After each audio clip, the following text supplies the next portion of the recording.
like, well, what do you consider wealth? Because when you think about wealth, you think about money, right?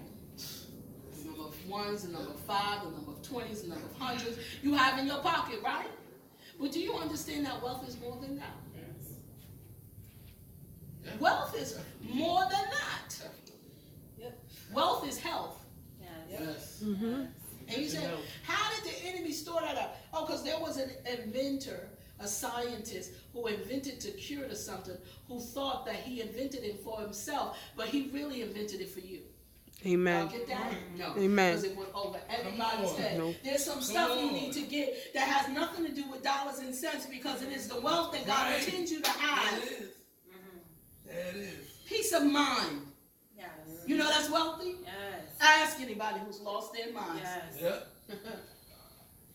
The anointing.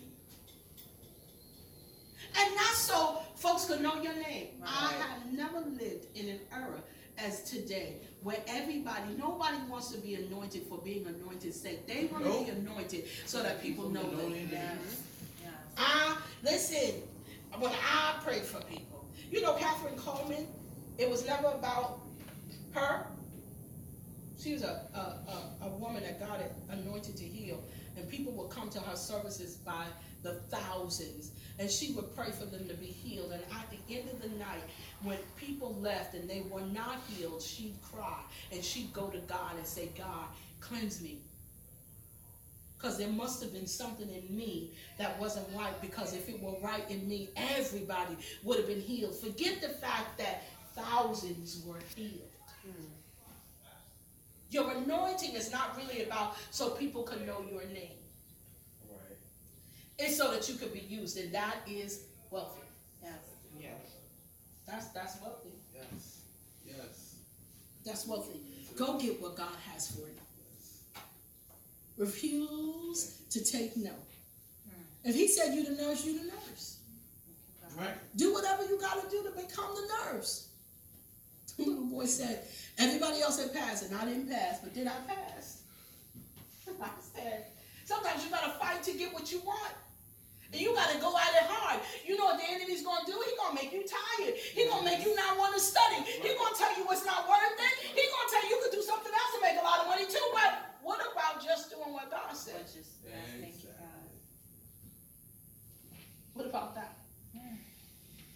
Because when you stick with what God says, you know you are wealthy. Yes.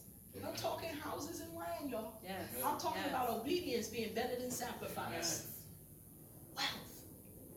What is wealth? What is it? And are you worthy of it?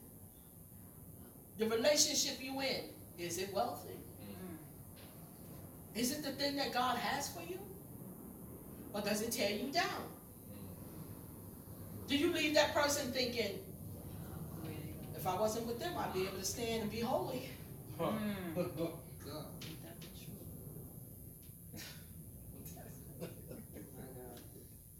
Lord Jesus. I guess God is going all over the place today, because I'm really trying to stop. And he's like, no, keep going. Lord Jesus. Does it help you be wealthy? Or do you leave thinking, this can't be what God has? Jesus. If you leave thinking, this can't be what God has, guess what? It's probably not. Right.